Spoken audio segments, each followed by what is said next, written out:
The charms can be any bead that you like. I always put like a little decorative thing at the bottom, which I have a bunch of these snowflakes. And then I bought these hats on Amazon.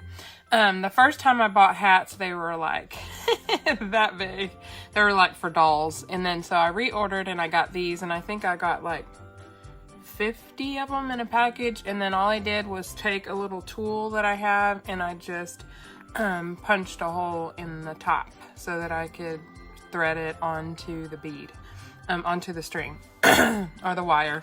And then what I did is I went into Hobby Lobby and I bought a bunch of these little straight pins, and I like the ones that have the little eye hook at the bottom so that you can hook a little ornament to it. Now I do have some old ones that have kind of a pin, straight pin into it like this, and I can always snip that straight pin off and then curl it and make my own. So I'm gonna take a couple of these out because I'm gonna make a couple of them today.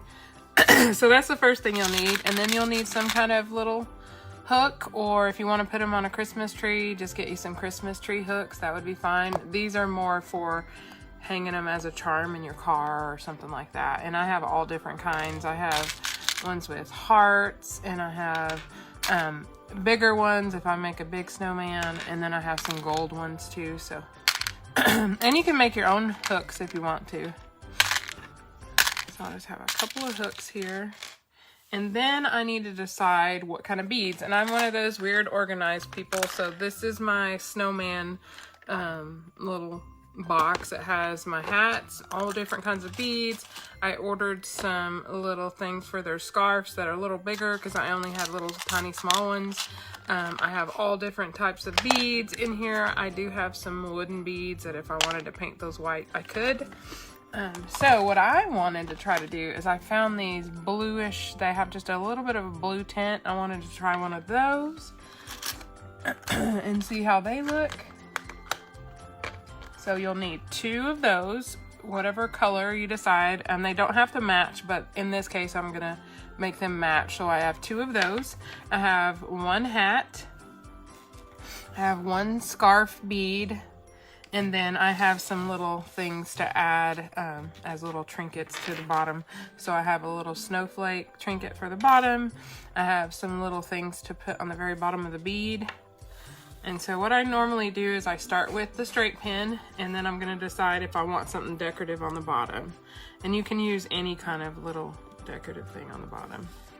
So I'm gonna choose these 2 little swirly looking heart things. So I'm gonna put this right side up so that the bead sits down in there.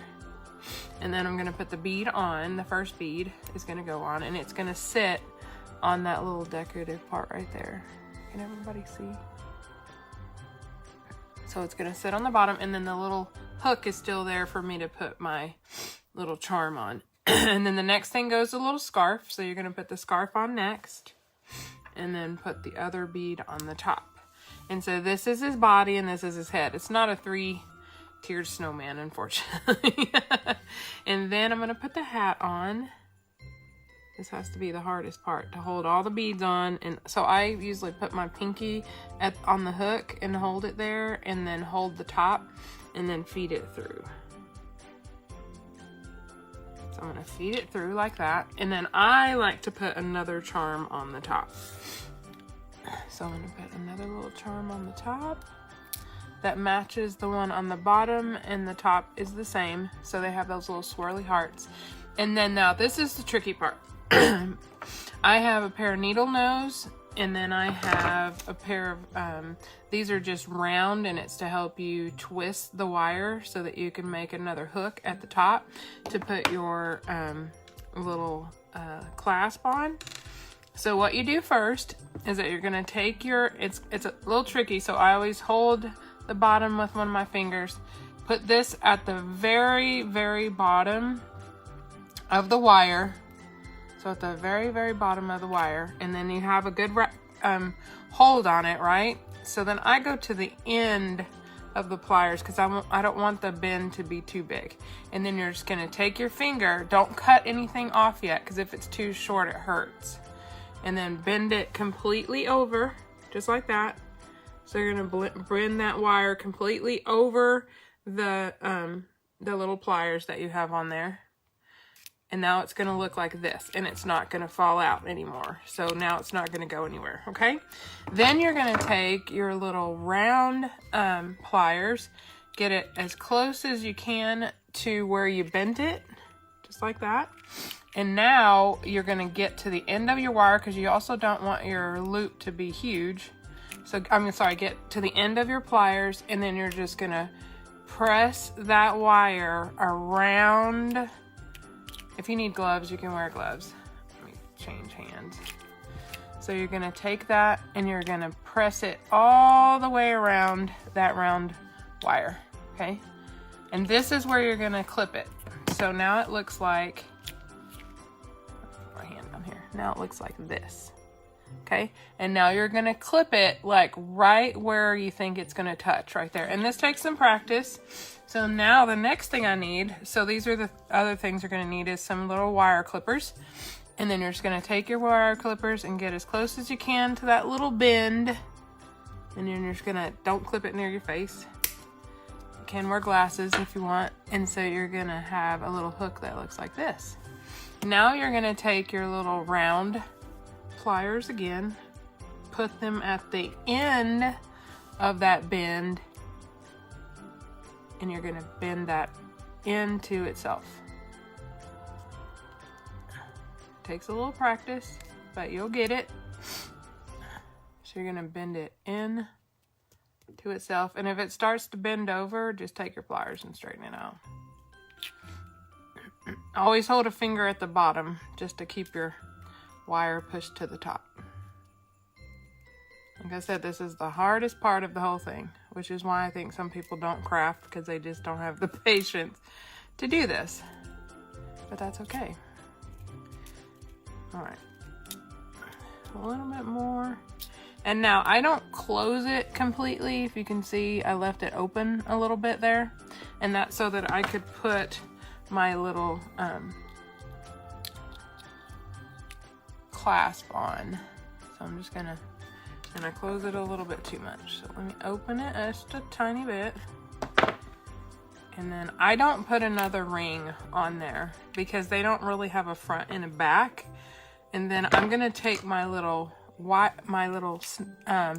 needle nose, and I'm gonna close it again. It's just easier to close it with the needle nose than it is that round thing. Once you got it round enough, you can close it with the needle nose. And you want to make sure that it closes enough that it doesn't fall off of your clasp. And there we go. And there's our first one. And then I'm gonna put the little charm on the bottom. So then you just flip it over. I take my little round pliers and I open the bottom hook just a little bit. So just open it just a little bit. And then I'm gonna take my little charm here, my little snowflake. Didn't open it enough. Open it a little more. And if it doesn't dangle like you want it to, so if you hold it at the top, that's pretty good. If you don't dangle like you want, like this dangles kind of sideways, I'm gonna put a ring in there. So let me find a small ring. Okay, so I'm gonna find me a little ring. I'm gonna place that little ring on there. And this gets to be a little complicated because now I need to close where I was gonna put the clasp, close that, and then once I get that closed, I need to open the little ring. And do these separate, because if you have them both open, you're just gonna lose everything. So I don't know if y'all can see me or not, but there's the little ring, and now I'm just gonna open it. So I'm gonna take it with my finger and the clasp, because they're pretty soft.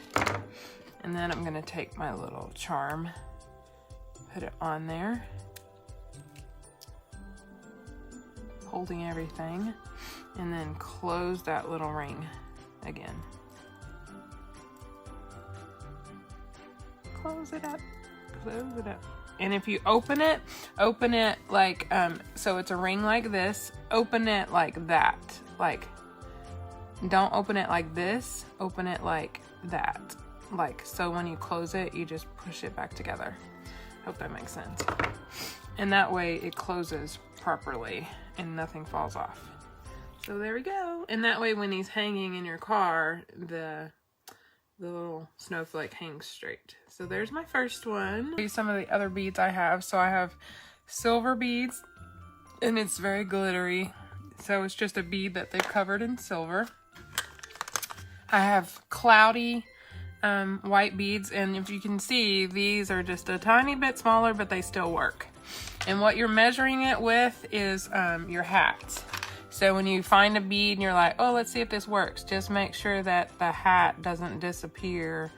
The bead doesn't disappear inside the hat, and then you know it works. So if that makes sense. So there's your hat, there's your bead, and the hat fits on there perfectly.